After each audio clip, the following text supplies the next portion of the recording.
तैयारी definitely differ करती है, क्योंकि इसका जो प्रीलिम्स आता है थोड़ा फैक्ट बेस आता है, थोड़ा सा हरियाणा जीके भी इसमें आती है, और इसमें जो सीसेट होता है उसके मार्क्स लगते थे।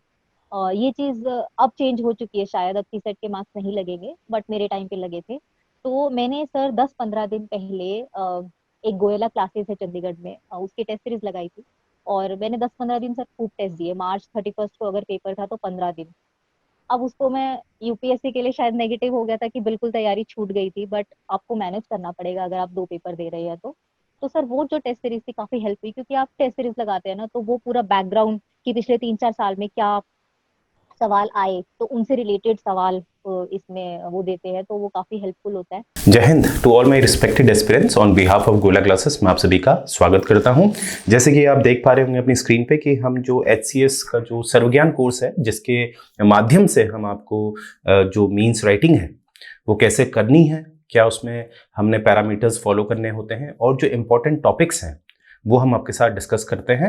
स्टार्टिंग में हम कोशिश कर रहे हैं कि जो प्रीवियस ईयर क्वेश्चंस जो आए हैं वो आपके साथ डिस्कस करें, क्योंकि काफ़ी बार देखा गया है कि क्वेश्चन रिपीट होते हैं, राइट। तो आइए शुरू करते हैं। तो हम पहले क्वेश्चन देख लेते हैं। तो क्वेश्चन है आपका प्रीवियस ईयर का, आप देख पा रहे होंगे, why did Akbar introduce मनसबदारी system. यानी कि अगर मैं इसे लिंक करूं तो ये एक मध्यकालीन इतिहास यानी कि मिडिवल हिस्ट्री से पूछा गया क्वेश्चन है कि जो अकबर ने इंट्रोड्यूस की थी मनसबदारी सिस्टम वो क्या है। सबसे पहले तो हमें बताना है वो क्या है, मनसबदारी क्या है, राइट। दूसरा हमें बताना है कि इस मनसबदारी से जो मुगल प्रशासन था, जो एडमिनिस्ट्रेशन था मुगल का, वो कैसे प्रभावित हुआ। देखिए अब हम पढ़ रहे हैं तो हम कोशिश करेंगे ये जो मनसबदारी जो प्रथा थी, जो सिस्टम था, उसको एक हॉलिस्टिक वे में, हॉलिस्टिक वे का मतलब है कि उसका संपूर्ण ज्ञान ले लें, जिससे कि भविष्य में कभी भी आपसे इससे रिलेटेड कोई क्वेश्चन पूछा जाता है तो आप इजीली क्वेश्चन दे पाए, राइट। अब देखिए इसको शुरू करने से पहले मैं आपको 2 बातें क्लियर करना चाहता हूं। तो फर्स्ट पॉइंट जो हमें समझना है वो है कि जो ये मनसबदारी है वो एक हिस्टोरिकल डेटा है। तो हिस्ट्री में क्या होता है, हिस्ट्री में अलग अलग राइटर अलग अलग बातें करते हैं। उदाहरण मैं आपको दिखाता हूं, जैसे समझ लीजिए मेरा नाम मान लीजिए एक्स है, मेरा नाम एक्स है, राइट। मैं कहाँ बिलोंग करता हूँ, किसी स्टेट किसी सिटी को बिलोंग करता हूँ तो वो सिटी वाई मान लेते हैं, राइट। और ये भी मानते हैं कि आप मुझे कैसे जानते हैं, आप मुझे जानते हैं as a polity teacher, right. अब देखिए आप मेरे बारे में अगर ये लिख देते हैं कि एक मिस्टर एक्स हैं वो पॉलिटी पढ़ाते हैं, तो वो बिल्कुल सही होगा, क्योंकि जो अंदरूनी बातें हैं वो अलग अलग लोग अलग अलग बातें करते हैं, राइट। तो हिस्ट्री में एक स्मार्ट वे में हमें खेलना होता है कि जो मेन हेडिंग्स होती हैं उसे आपने लिख देना है, बहुत डेप्थ में नहीं जाना है, राइट। ओके, आगे जो नेक्स्ट जो हमें समझना है वो जो पॉइंट है कि ये जो मनसबदारी है, जिसे मैंने कहा था कि हम होलिस्टिक वे में इसे समझेंगे, तो मे बी इसमें हम 2 पार्ट्स में इसे लाएं, राइट। क्योंकि मैं नहीं चाहता कि वीडियो बहुत लंबा हो जाए, क्योंकि बहुत लंबे वीडियो से हमारा माइंड उस लेवल में एक्टिव नहीं हो पाता है, राइट। तो इसका पार्ट 1 और पार्ट 2 आएगा। तो आगे बढ़ते हैं। तो क्वेश्चन हम देखेंगे कि हमारा क्वेश्चन है मनसबदारी से। अब देखिए शुरू करने से पहले मैं आपको एक जो करंट है उससे भी जोड़कर रखना चाहता हूं। तो यहां पर आप देख रहे होंगे कुछ ट्राइबल कम्युनिटी है, यहां पर आपको दिख रहा होगा, और ये एक न्यूज आई है इकोनॉमिक टाइम्स की जो रिलेट करती है कहीं ना कहीं कुछ ट्राइब्स हैं उनके बारे में। तो कुछ डेटा मैं आपको दे रहा हूं कि ट्राइब्स जो होते हैं उनसे रिलेटेड हमेशा प्रश्न पूछे जाते हैं, क्योंकि ये इंपॉर्टेंट होता है हमारे सिलेबस के लिए। देखिए यहां से पहला पॉइंट मैं आपको बताना चाहता हूं। देखिए यहां पर आपको दिखेगा एक संस्कृति, जिस हिसाब से आपको दिख रहा है ये कल्चर दिख रहा है। जो ट्राइबल होते हैं उनमें कल्चर आपको बहुत दिखेगा, एक्सेस ऑफ कल्चर में बोलूंगा, कल्चर की जो अधिकता होती है वो दिखती है। परंतु इस कल्चर जो एक्सेस वे में है, इसकी वजह से यहाँ पर आपको एक सभ्यता होती है, जो सिविलाइजेशन होता है वो नहीं दिखता है। तो हम यहाँ से क्या सीखते हैं, जब भी कल्चर का बहुत ज्यादा एक्सेस होता है तो कहीं ना कहीं वो सभ्यता नहीं लाता है, राइट। ये बात याद रखेंगे। नेक्स्ट यहां पर देखेंगे जो एक डेटा मैं आपको दे रहा हूं, मींस राइटिंग में हमेशा काम आएगा आपके, कि अगर मैं भारत की जनसंख्या की बात करूं, अगर एक डेमोग्राफी की बात करूं, तो भारत की जितनी भी जनसंख्या है उसका 8.9 8.9 याद रखेंगे 8.9% जो लोग हैं, जो जनसंख्या है वो ट्राइबल कम्युनिटी है। तो ये आप अपने मीन्स में कोट कर सकते हैं, राइट। आइए आगे बढ़ते हैं। तो हमारा जो क्वेश्चन है मनसबदारी का, उसी से रिलेटेड। तो सबसे पहले हम एक बैकग्राउंड देखेंगे। बैकग्राउंड में हम समझेंगे कि कैसे एक मनसबदारी जुड़ा हुआ है, राइट। तो जो मनसबदारी है उसको, जो अगर मैं बैकग्राउंड से जोड़ूं तो मनसबदारी जो देखा जाता है वो चंगेज खान के, जो एक मंगोल शासक था, काफी क्रूर शासक था, उसके समय से देखा जाता है कि कुछ इस तरह का हमें दिखता है मनसबदारी। उसने क्या किया था कि अपनी जो उसकी आर्मी थी, जो सेना थी, उसको ऑर्गेनाइज किया हुआ था डेसिमल के आधार पर। डेसिमल से यहाँ मेरा मतलब है 10, 20, यानी कि जिसका जो गुणा यानी कि मल्टीप्लिकेशन 10 से हो जाए, राइट। जैसे कि 10, 20, 30 या 100 या 1000, इस तरह से। तो ये डेसिमल सिस्टम में डाला गया था ये मनसबदारी, किसके द्वारा? चंगेज खान के द्वारा। और जो हाईएस्ट था इनके वहां पर, वो था आपका, जिसको हाईएस्ट मनसबदारी मिलती थी, मानते हैं उस समय हाईएस्ट था 1000, मानते हैं, राइट। अब उसको कहा जाता था खान, जो सबसे ज्यादा जिसके पास मनसबदारी होती थी। अब ये मनसबदारी क्या होती है? मनसबदारी एक शब्द है जो अरब से लिया गया है। एक ये अरेबिक शब्द है मनसबदारी या मनसब। मनसब एक अरेबिक शब्द है जिसका जो अर्थ होता है वो होता है रैंक या पोस्ट, जिसे आप हिंदी में पद कहते हैं। तो यहां से क्या सीखे हम? जिसे सबसे ज्यादा पद दिया जाता था उसको जो मंगोल है, मंगोल शासक चंगेज खान है, वो कहता था खान। अच्छा, एक बात मैं हमेशा क्लियर कर दूं कि मैंने देखा है कि बहुत से जो न्यू एस्पिरेंट्स होते हैं वो कंफ्यूज हो जाते हैं कि गेंगीज खान और चंगेज खान क्या दोनों एक ही है? बिल्कुल, दोनों एक ही है। कहीं पर गेंगीज खान लिखा रहता है, कहीं पर चंगेज खान, एक ही बात है, राइट।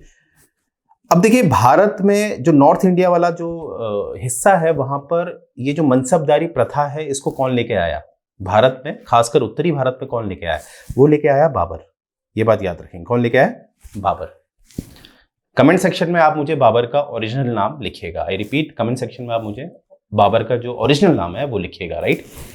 अब देखिए, क्वेश्चन है कि सर अगर बाबर लाया था नॉर्थ इंडिया में मनसबदारी, तो अकबर का नाम क्यों लिया जाता है? अब मैं बताता हूं।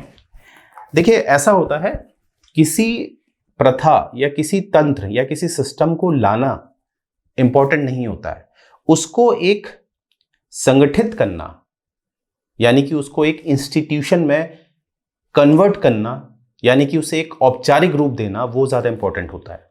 तो ये मनसबदारी को जो एक औपचारिक रूप दिया था, वो दिया था अकबर ने।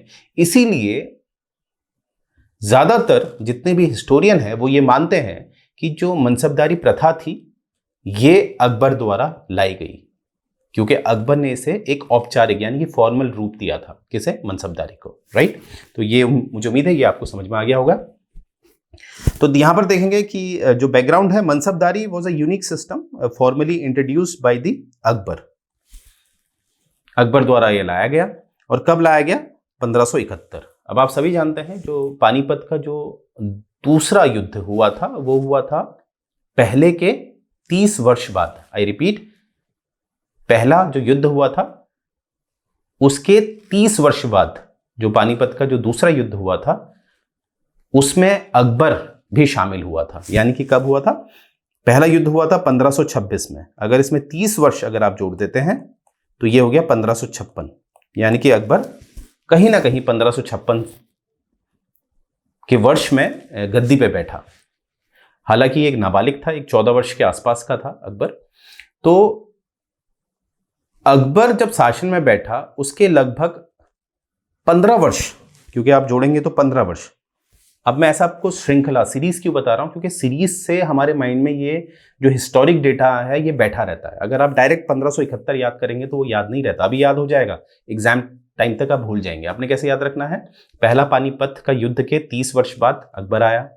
अकबर जब शासन में आया उसके 15 वर्ष बाद कौन सी प्रथा लाया? जमींदारी प्रथा। तो इससे आप कभी नहीं भूलते हैं, राइट। तो ये बात याद रखेंगे। और मैंने ऑलरेडी आपको बता दिया है, ये एक अरेबिक शब्द है, यानी कि जो मनसब है वो एक अरेबिक शब्द है जिसका मतलब होता है रैंक या पोजीशन, या हिंदी में इसे पद हम बोलेंगे, ठीक है, राइट। आगे देखते हैं। ये ऑलरेडी मैं बता चुका हूं। अब नेक्स्ट हम स्लाइड देखते हैं। देखिए, जो अपॉइंटमेंट किया जाता था, जो नियुक्ति की जाती थी मनसबदार की, वो किस पे निर्धारित होती थी, किस पे आधारित होती थी, वो डेसिमल सिस्टम में, दशमावली में। यानी कि जैसे कि मैंने बोला है, जैसे 10, 100, 500, 1000, 5000, यानी कि 10 का जो मल्टीप्लिकेशन है उसमें होती थी, राइट, जो कि चंगेज खान ने अपनाई थी। सेम वही जो डेसिमल सिस्टम था वो अपनाया था किसने? अकबर ने, राइट। अकबर ने इसके द्वारा क्या किया?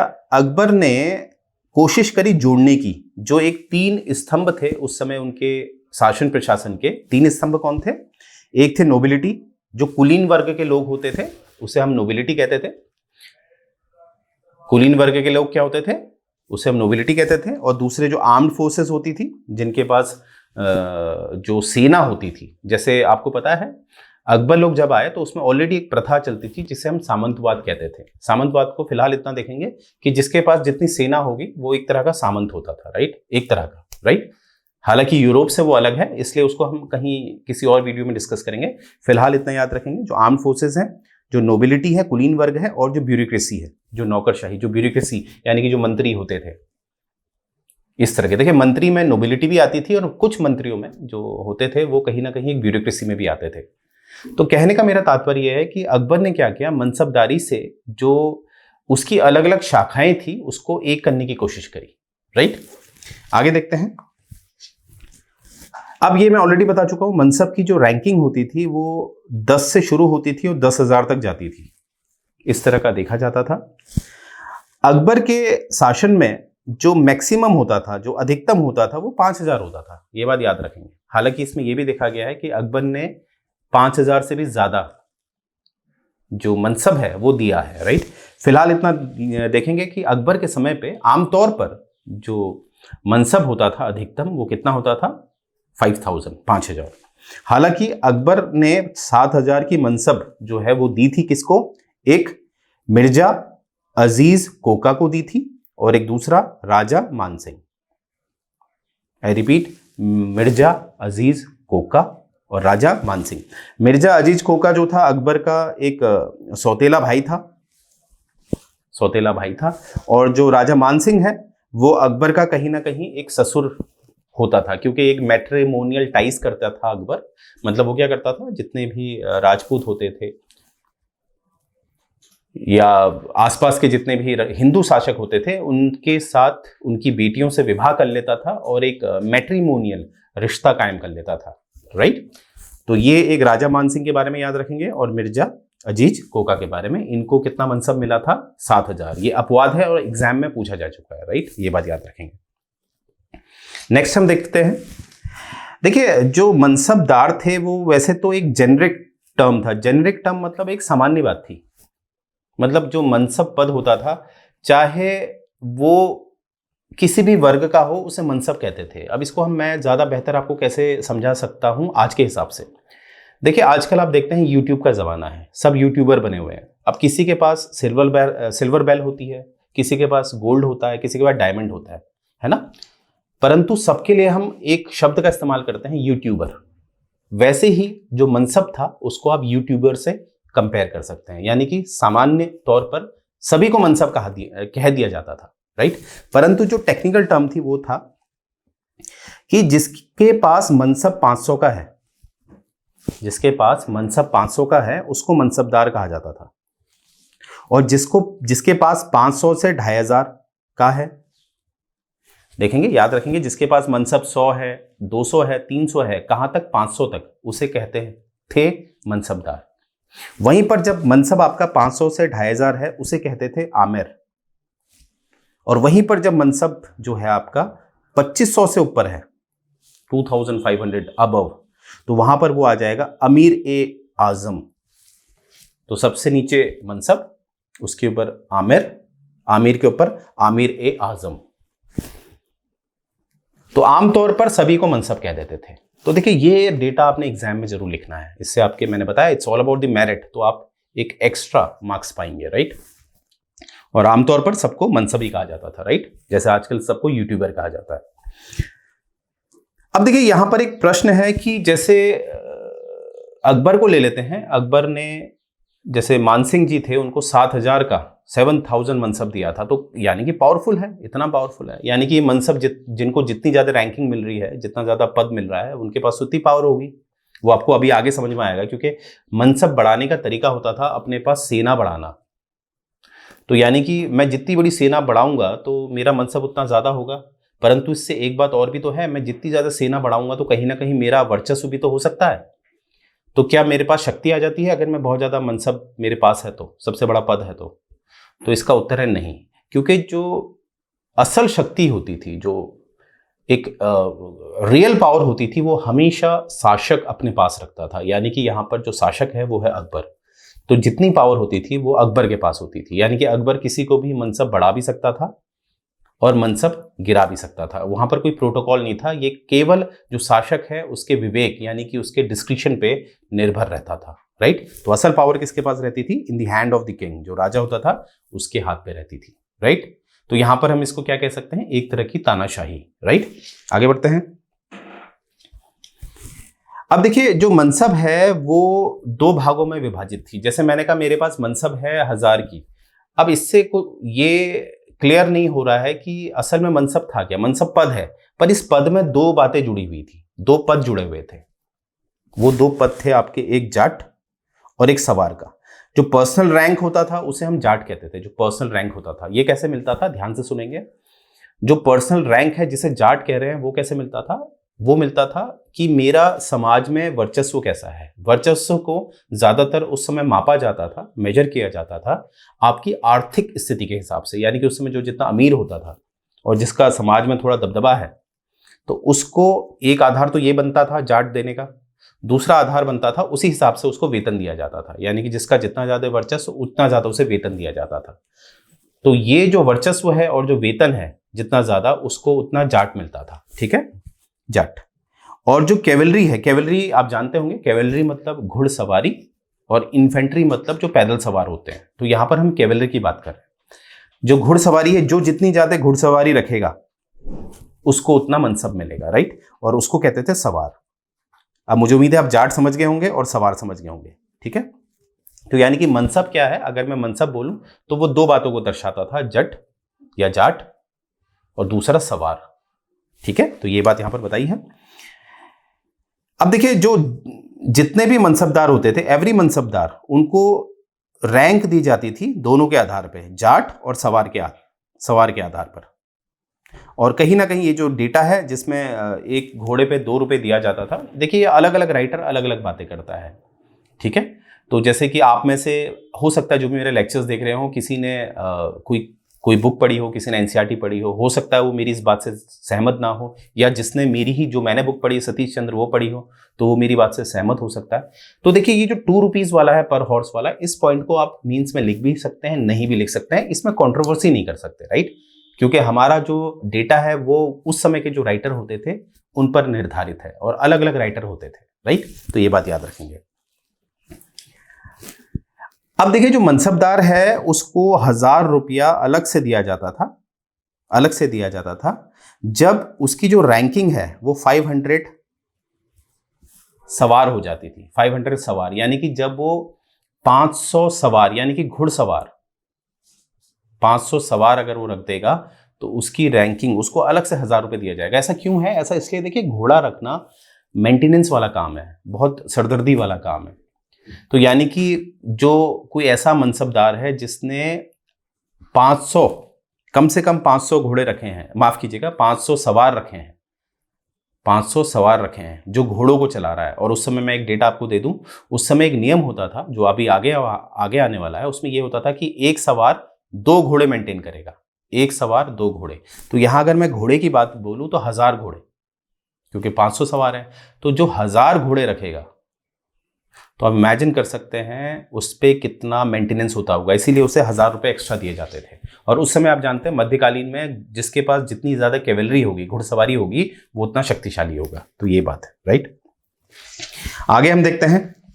देखिए, जो भी मैं आपको बता रहा हूं, ये जो स्ट्रक्चर है वो बैकग्राउंड हमारा पहले ही मैंने खत्म कर दिया है। ये मैंने जो आपको बताया था वो इसका विशेषता बताई थी, ये आप हेडिंग देख पा रहे होंगे, आपके नोट्स में आपको मिल जाएगा। अब फिर हम एक बात करेंगे स्ट्रक्चर की, संरचना की। देखिए, ऐसा नहीं होता था कि जो ड्यूटी है, जो कर्तव्य है, वो पद से जुड़ा हुआ था। आई रिपीट, ध्यान से सुनेंगे। जैसे आज वर्तमान में आप देखिए, पद और कर्तव्य, पोस्ट और ड्यूटी जुड़ी हुई है, राइट। अब इमेजिन करिए, कोई व्यक्ति है, वो आईएएस कैडर का है, वो डिस्ट्रिक्ट मजिस्ट्रेट बन जाता है, उसका उस डिस्ट्रिक्ट में अलग कर्तव्य होगा। वहीं पर कोई आईपीएस के द्वारा उसी डिस्ट्रिक्ट में एसएसपी बन जाता है या एसपी बन जाता है, तो उसका अलग कर्तव्य होगा। यानी कि वर्तमान में अगर आप देखते हैं कि जो कर्तव्य होता है वो पद से जुड़ा होता है, परंतु उस समय ऐसा नहीं था। उस समय सिंपल सी बात थी कि जो ड्यूटी होती थी वो पद के हिसाब से नहीं होती थी। इसको ऐसे भी समझ सकते हैं। देखिए, आजकल तो संविधान सर्वोपरि है आजकल, तो संविधान में कुछ बातें क्लियर लिखी रहती हैं। अगर क्लियर नहीं होता और कोई व्यक्ति ये निर्धारित कर देता कि कोई भी पद, कोई भी कर्तव्य कर सकता है इस तरह से इन बातों में, तो ये तो तानाशाही होता ना। तो इसीलिए उस समय तानाशाही थी, लोकतंत्र नहीं था। इसलिए राजा के पास पूरी शक्ति होती थी, वो निर्धारित करता था, चाहे उसका पद यानी कि मनसब कुछ भी है, उसको क्या कर्तव्य दिया जाए, राइट। इसमें आप देख सकते हैं एक उदाहरण भी दिया गया है, क्योंकि एग्जाम में जब आप हिस्ट्री में उदाहरण देते हैं तो आपको ज्यादा मार्क्स मिलते हैं, राइट। तो जो राजा मानसिंह है वो मंत्री नहीं था, परंतु उसके पास जो मनसब था वो बड़ा था, किससे? अबुल फाजल से, जो एक मंत्री था। यानी कि मान सिंह का जो एक रैंक था वो ज्यादा था, एक मनसब ज्यादा था, परंतु मंत्री नहीं था। और जो अबुल फाजल है वो मंत्री था, परंतु उसका रैंक कम था। तो आजकल आप देखते हैं मंत्री होना तो बहुत बड़ी बात है, राइट। तो उस समय कुछ ऐसा था, ये बात याद रखेंगे। आगे देखते हैं स्ट्रक्चर में। जो एम्परर है यानी कि जो शासक है, वो ही एक कंप्लीट अथॉरिटी रहता था कि वो क्या कर सकता था कि किसी को भी मनसबदारी बढ़ा सकता था, घटा सकता था, या किसी की मनसबदारी वापस छीन सकता था, या किसी को मनसबदारी लौटा सकता था। क्योंकि मैंने ऑलरेडी बता दिया कि उस समय तानाशाही थी, डिक्टेटरशिप थी, राइट। तो ये जो भी मैं बता रहा हूं आपको, ये एक विशेषताएं हैं डिक्टेटरशिप की, ठीक है। अब देखिए, अकबर ने एक तंत्र स्थापित किया था, एक नियम स्थापित किया था, ये एग्जाम में पूछा जा चुका है, याद रखेंगे। रूल ऑफ दाह बिस्टी, रूल ऑफ दाह बिस्टी। कहीं कहीं पर आपको ये DAH-BISHTI दाह बिस्टी मिल जाएगा। देखिए, दाह का मतलब होता था 10, बिस्टी का मतलब होता था 20। दाह बिस्टी 10 20, 10-20 रूल, इसको इंग्लिश में 10-20 रूल भी कहा गया है। अब इसको ध्यान से देखेंगे, इसमें होता क्या था कि जो 10 सवार है वो 20 घोड़े रखेगा। यानी कि अगर इसे एक यूनिट, इकाई की बात करें तो एक सवार 2 घोड़े, जैसे कि ऑलरेडी मैंने बताया। तो दाह बिस्टी मतलब 10 सवार 20 घोड़े रखेंगे। तो ये एक नियम था, इसीलिए मैंने आपको पहले बताया था, जिसके पास 500 सवार हैं यानी कि उसके पास 1000 घोड़े हैं, तो उसको 1000 रुपए एक्स्ट्रा दिया जाता था। रूल क्या है? दाह बिस्टी। कौन लेके आया? अकबर। ये बात याद रखेंगे। नेक्स्ट हम देखेंगे, अब इसका जो स्ट्रक्चर है वो ये भी है। देखिए, ये क्यों बनाया जाता था मनसबदारी? मनसबदारी इसलिए बनाया जाता था कि जो मनसब है वो अपने पास सवार, सैनिक, हाथी, घोड़े सब रखे, कि राजा को कभी भी दिक्कत हुई तो ये राजा के प्रति वफादार हो जाएंगे, राइट। एक तरह का आप इसे फ्यूडलिज्म कह सकते हैं यूरोप का, पर ये फ्यूडलिज्म नहीं है, ठीक है। उन दोनों में अंतर होता है, उसको हम बाद में डिस्कस करेंगे, लंबा वीडियो हो जाएगा। परंतु एक तरह का मैं इसे फ्यूडलिज्म कह रहा हूं कि राजा को कभी भी दिक्कत होगी तो ये लोग राजा के प्रति वफादारी दिखाएंगे। अब राजा बदले में क्या करता था? राजा बदले में इनको कोई वेतन नहीं देता था। याद रखेंगे, अकबर के समय की बात कर रहा हूं, क्योंकि जब आगे के जो शासक आएंगे वो तो वेतन देने लग गए, परंतु मैं अकबर के समय की बात कर रहा हूं। तो उस समय जो राजा होता था यानी कि अकबर होता था, वो इनको वेतन नहीं देता था, बदले में क्या देता था?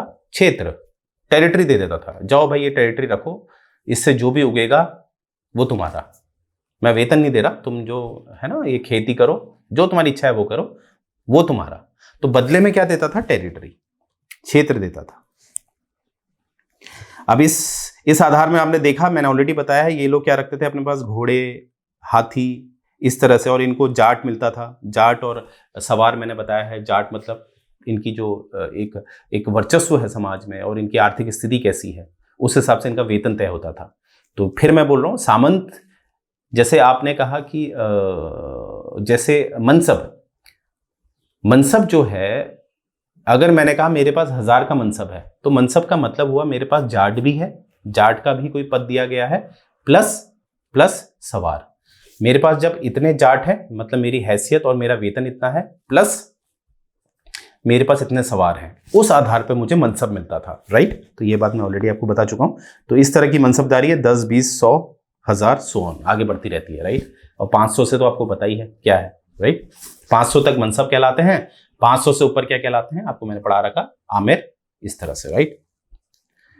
आगे देखते हैं। अब देखिए, यहां तक आपने देखा कि मैंने अकबर के बारे में बताया कि अकबर कैसे मनसबदारी लाया था और इसमें क्या विशेषताएं थी, क्या इसका नेचर था, क्या इसका स्ट्रक्चर था, ये सारा मैंने बताया। अब देखिए, अकबर की मृत्यु के पश्चात मुगल के नए शासक आएंगे और वो कहीं ना कहीं हर शासक कुछ परिवर्तन करेगा। तो कुछ शासक ने जो परिवर्तन किया है, जो हमें पता चलता है, उससे भी क्वेश्चन बनते हैं। तो यहां पर आप देखेंगे changes introduced by Jahangir and Shah Jahan, ये काफी पूछा जाता है। अकबर के बाद आपको पता है जहांगीर आया था और जहांगीर के बाद शाहजहां, आप अच्छी तरह जानते हैं। तो देखिए यहां पर क्या हुआ था कि कुछ इन्होंने परिवर्तन किए थे इस मनसबदारी प्रथा पे जो अकबर लाए थे। असल में लाए तो बाबर थे नॉर्थ इंडिया में, राइट, पर अकबर ने इसे क्या किया, औपचारिक रूप दिया, इसीलिए हम अकबर का नाम ले रहे हैं। तो देखिए, जहांगीर की बात की जाए, पहले जहांगीर का देख लेते हैं। यहाँ पर ये स्लाइड में मत जाइएगा, ये ताजमहल बनाया गया है शाहजहां द्वारा, ये एक टेक्निकल एरर है।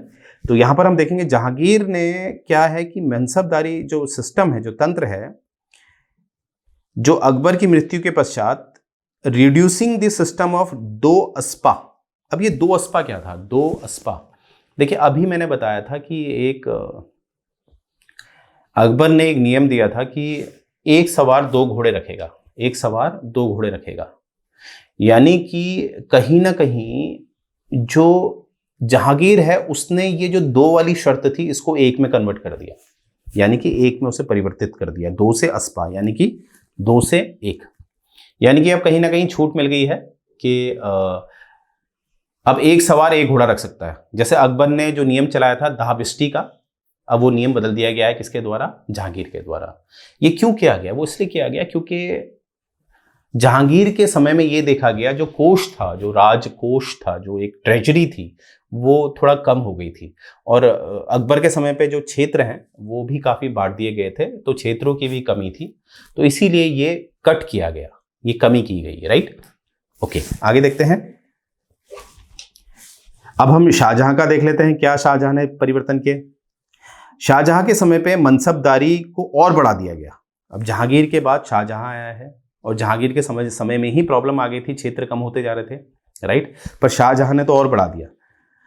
परंतु इससे हुआ क्या, लैंड शॉर्टेज हो गई।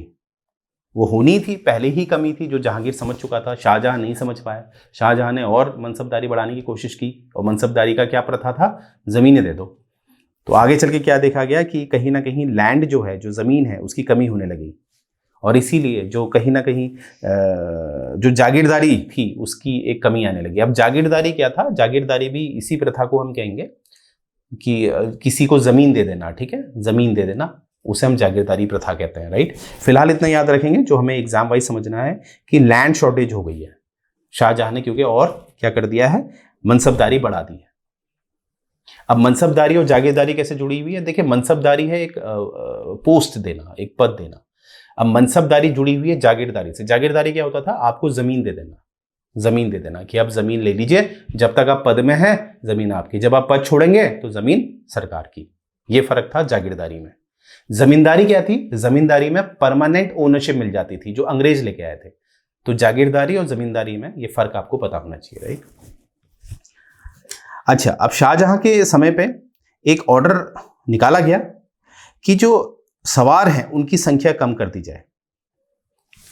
कुछ मनसबदारों को उठाया गया, कुछ मनसबदारों को, जिनका शायद अंडरलाइन करिएगा, मैं शायद लगा रहा हूं, यानी कि कल्पना में बात कर रहा हूं, तजुर्बे से बात कर रहा हूं, तो शायद कुछ मनसबदार ऐसे होंगे जो डिफॉल्टर हुए होंगे अपने प्रति, अपने काम के प्रति वो निष्ठा नहीं निभा पा रहे होंगे, जब भी राजा को जरूरत हुई होगी नहीं कर पा रहे होंगे, तो उनसे कहीं ना कहीं क्या किया गया कि जो नंबर ऑफ सवार हैं वो उनसे कम कर दिए गए, राइट। ये किसके समय पे हुआ, शाहजहां के समय पे, ये बात याद रखेंगे, राइट। अब देखते हैं जो शाहजहां है उसने और क्या चेंज किया कि पहले मैंने आपको बताया था मनसबदारी में कोई वेतन का कॉन्सेप्ट वेतन का सिद्धांत नहीं था, कोई भी एक सैलरी नहीं दी जाती थी, क्या दिया जाता था, क्षेत्र। परंतु अब शाहजहां ने क्या किया है, मंथली बेसिस में क्या कर दिया है, सैलरी देना शुरू कर दिया है, जो आजकल वर्तमान में आपको दिखता है। अब देखिए, इससे समझिए कि ये भी एक कारण रहा जो मुगल साम्राज्य था उसके अंत की तरफ ये गया। क्यों? देखिए, अगर आप अपने आप को लीजिए, आपको अगर जमीन दे दी जाए, है ना, कि कहा भाई ये किला आपका, तो आपके अंदर एक अलग एटीट्यूड आता है, क्योंकि समाज में आपके पास जितनी जमीन होती है उतना आपका वर्चस्व होता है, राइट। और जमीन होने का ये भी मतलब होता है उतने आपके पास मजदूर होंगे, उतने लोगों को आप अपना गुलाम बना सकते हैं। तो एकदम ऐसे लोगों से जमीन छीन ली गई और केवल वेतन दे दिया गया, तो ऐसे लोग कहीं ना कहीं नाराज होंगे, किसके प्रति, राजा के प्रति। तो इसीलिए आगे चल के हमने देखा है कि जो जनता थी वो मुगलों का साथ नहीं दे रही थी, या जो जितने भी जमींदार थे ये, या जो मनसबदार थे, ये कहीं ना कहीं वफादारी नहीं दिखा रहे थे मुगलों के प्रति, राइट। तो ये भी कारण रहा है। फिलहाल हम ये देखेंगे कि शाहजहां ने वेतन देना शुरू कर दिया। अब होता क्या था कि मनसबदार कभी जब पूरी तरह उसको वेतन नहीं दिया जाता था, तो वो क्या करता था, उसके पास एक विकल्प दिया गया था कि तुम क्या कर सकते हो, अपने सवारों को कम कर सकते हो। जो मनसबदार है वो अपने सवारों को कम कर सकता था, क्योंकि पहले तो नहीं कर सकता था ना। याद करिए, दाहबिस्टी का जो नियम था, 10-20 रूल, अगर जितने सवार है उतने घोड़े रखने पड़ेंगे, और एक मिनिमम इतने मनसब में इतने सवार तो आपको रखने ही पड़ेंगे, ये एक नियम थे। पर अब हल्के हल्के आप देख रहे हैं कि कहीं ना कहीं जो आर्थिक स्थिति है वो कमजोर होती जा रही है। तो इस कारण क्या हो रहा है कि जितने भी शासक आ रहे हैं, चाहे जहांगीर है, शाहजहां है, वो एक विकल्प दे रहे हैं मनसबदारों को कि आप अपने सवार कम कर सकते हैं, राइट। तो ये बात याद रखेंगे। अब देखिए, मनसबदारी सिस्टम अंडर मुगल्स, ठीक है, मुगल्स के अंदर हम इसको अब ओवरऑल देखेंगे। हालांकि हमने अभी एक एक करके देखा, पहले हमने देखा अकबर का, फिर हमने देखा कहीं ना कहीं, लाया तो अकबर ही था इसलिए हमने अकबर के बारे में देखा, फिर हमने जहांगीर का देखा, फिर शाहजहां का देखा। ओवरऑल देखते हैं मुगलों के समय में क्या हुआ। It kept changing from Akbar to Aurangzeb, यानी कि कहीं ना कहीं जितने भी शासक आते रहे, अकबर से औरंगजेब के मध्य ये मनसबदारी में परिवर्तन होते रहे। औरंगजेब के बाद इसलिए नाम नहीं आ रहा, आप अच्छी तरह जानते हैं। औरंगजेब की जो मृत्यु होती है 1707 में, उसके बाद जो एक मुगल साम्राज्य कहीं ना कहीं डाउनफॉल यानी कि विघटन की तरफ आता रहा, right. During the Akbar reign there were nearly 1800 मनसबदार, लगभग कितने, 1800 मनसबदार थे अकबर के शासन में। वहीं पर औरंगजेब की बात की जाए तो लगभग 14,500 मनसबदार बना दिए गए, इतने मनसबदार बढ़ा दिए गए। अब एक बात याद रखेंगे, क्वेश्चन है कि इतना क्षेत्र था क्या इनके पास, क्योंकि क्षेत्र तो नहीं बढ़ेगा ना, नॉर्थ इंडिया तो उतना ही रहेगा।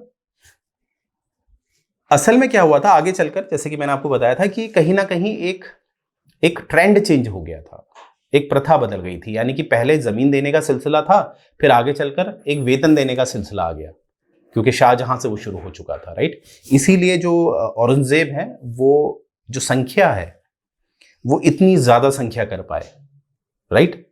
तो ये बात याद रखेंगे। अब देखिए आगे क्या है। जो मनसबदारी प्रथा होती थी ये हेरिडेटरी नहीं होती थी, यानी कि ये अनुवांशिक नहीं होती थी। ऐसा नहीं कि मान लेते हैं मेरे को मनसबदारी मिली हुई है, अब मेरे बेटे को भी वही मनसबदारी मिल जाएगी। इसे वर्तमान से फिर से जोड़ लीजिए। जैसे यूट्यूबर है, अब जैसे कोई यूट्यूबर है, उसको गोल्ड बेल मिली हुई है, तो ऐसा थोड़ा ना कि उसका जो पुत्र है उसको भी ऑटोमेटिकली गोल्ड बेल मिल जाएगी। सेम वही प्रथा है, उस समय भी ये था, ये एक अनुवांशिक यानी कि हेरिडिटी नहीं था। ये बात याद रखेंगे। यानी कि होता क्या था कि जब जिसको मनसब दिया है उसका जब कार्यकाल यानी कि जो पद जब वो रिटायर हो जाएगा, तब उसे अपना जो जितना भी उसे मनसबदारी दी है वो वापस करनी पड़ती थी। यानी कि वो राज्य द्वारा, यानी कि जो गवर्नमेंट है उसके द्वारा वो जब्त कर लिया जाता था, और यही लॉ कहलाता था जब्ती। यही लॉ क्या कहलाता था, जब्ती, यानी कि जब्त कर लेना। ठीक है, तो ये बात याद रखेंगे, ऐसे क्वेश्चन पूछे जाते हैं आपसे काफी। अब कभी कभी ये भी देखा गया है कि मनसबदार के बेटे को मनसबदारी दी गई है, ऐसा भी देखा गया है। क्योंकि देखिए ये इसलिए कह रहा हूं क्योंकि तानाशाही थी उस समय, राइट, डिक्टेटरशिप थी। राजा यानी कि जो शासक है, जो मुगल शासक है, उस पर निर्भर करता था।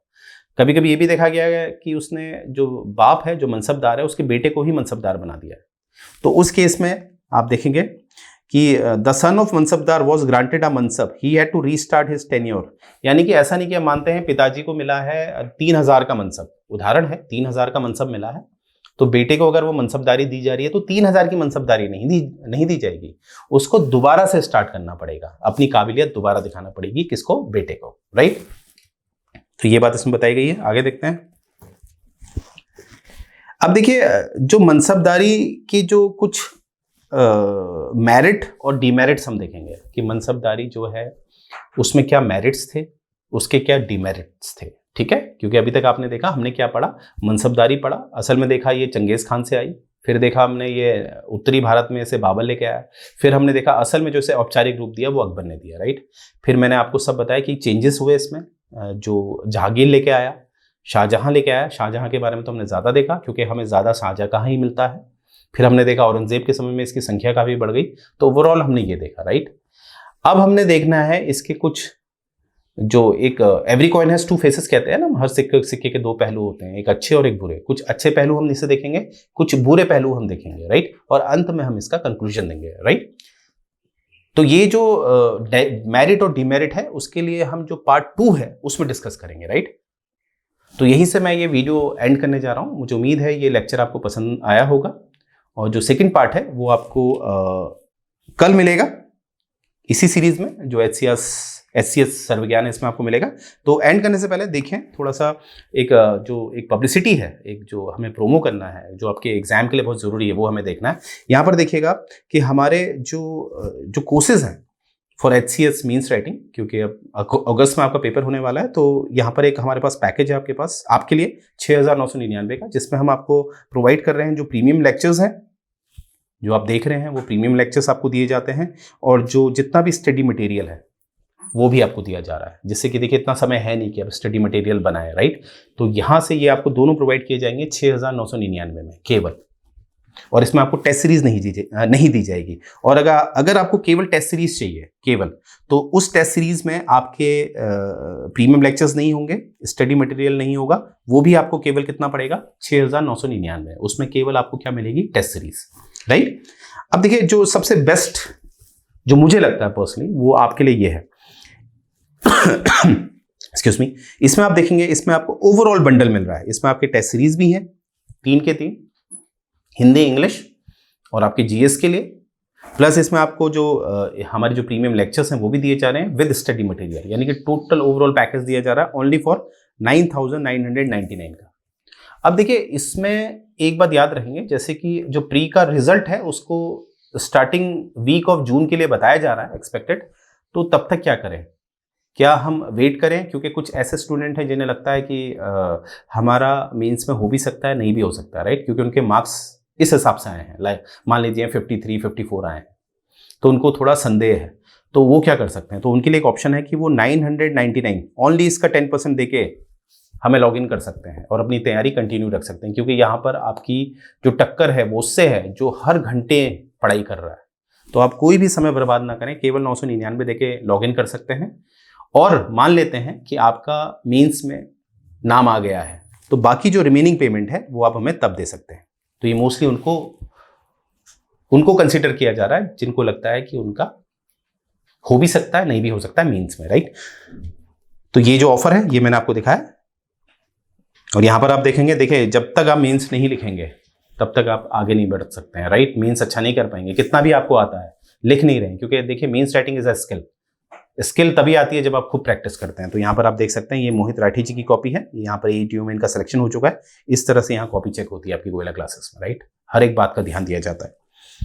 और यहाँ पर आप देख पा रहे होंगे ऑलरेडी, जब वीडियो स्टार्ट हुआ होगा आपने महक मैम का देखा होगा, HCS के थ्रू SDM बनी थी, यहाँ की टेस्ट सीरीज अपनाई और आज IPS में सेलेक्ट हो चुकी है, राइट। तो मुझे उम्मीद है लेक्चर आपको पसंद आया होगा। जय हिंद।